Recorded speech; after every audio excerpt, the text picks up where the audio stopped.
Isn't that crazy? He was a fatty.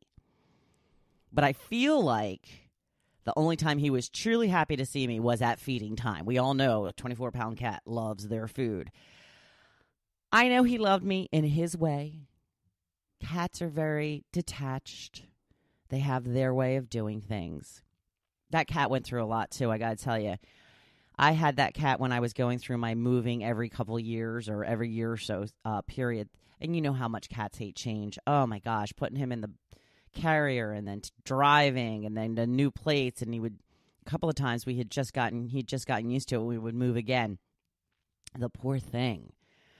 But after he passed away, I had gotten my dog Murphy, which I only had for a few months because he was a howler. And he was just bad. He was a bad dog. I loved him to death. Bad dog, though. But the main reason I gave him to a friend of mine because I was moving from the Jersey Shore back to Philadelphia to an apartment.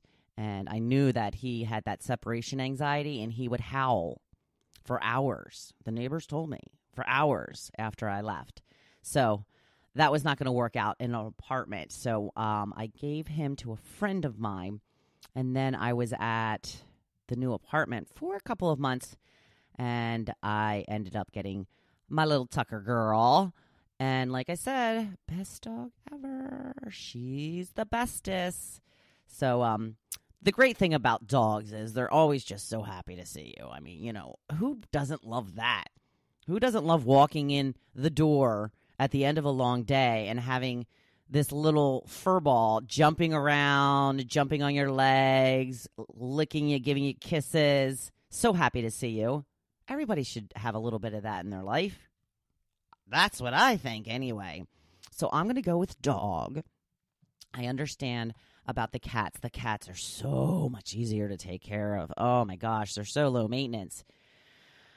But they're so obtuse. They're so... I don't know. They just do their own thing. That's okay. They're allowed.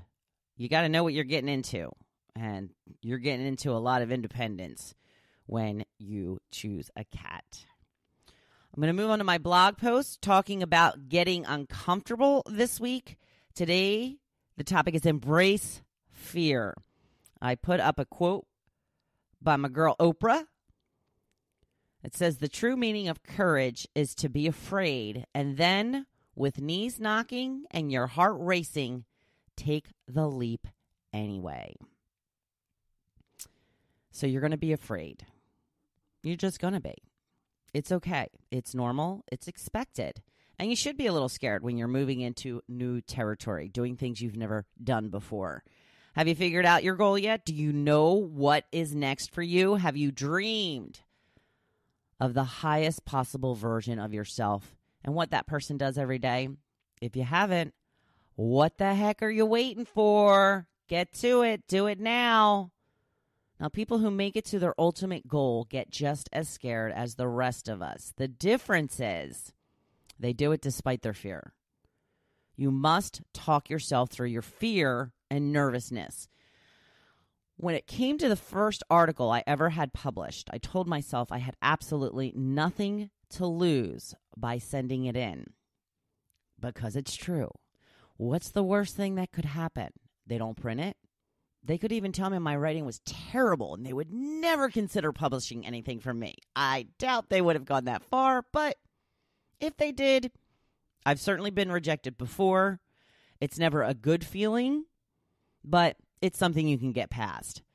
If I sent it in and they didn't use it, then I was no worse off than I had been. But since they did print it, it has helped turn into all of this. Writing other articles, starting my blog, which led to this podcast. And here's the most interesting part of the story. I think that I've told this story before, so if you've heard it, I apologize. If you have not, it's a pretty cool story.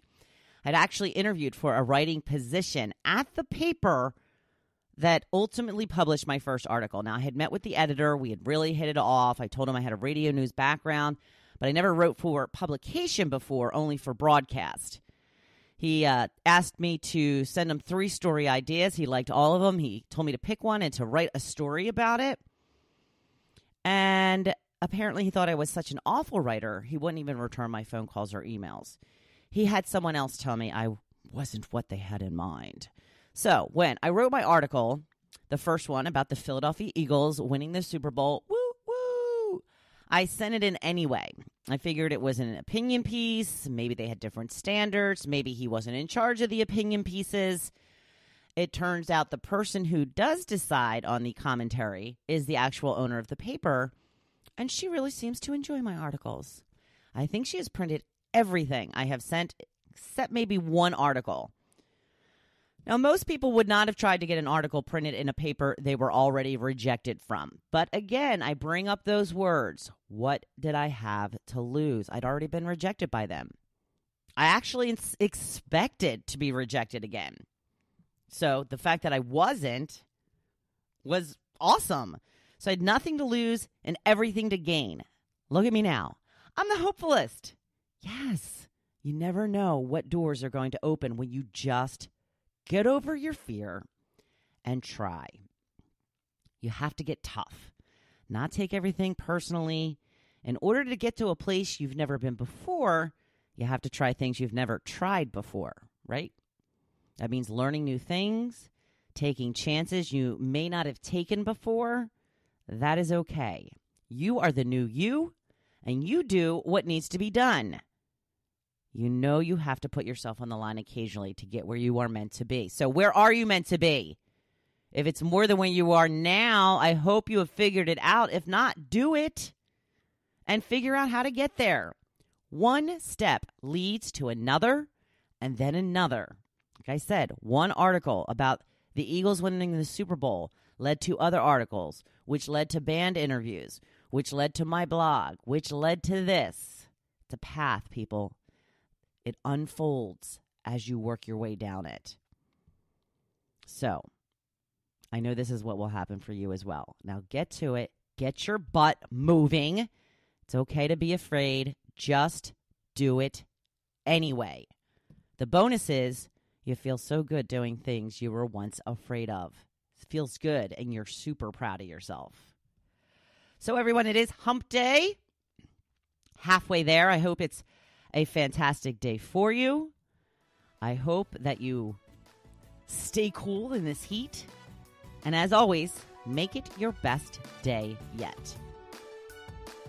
Thank you for listening to The Hopefulist, hosted by Wendy McClure.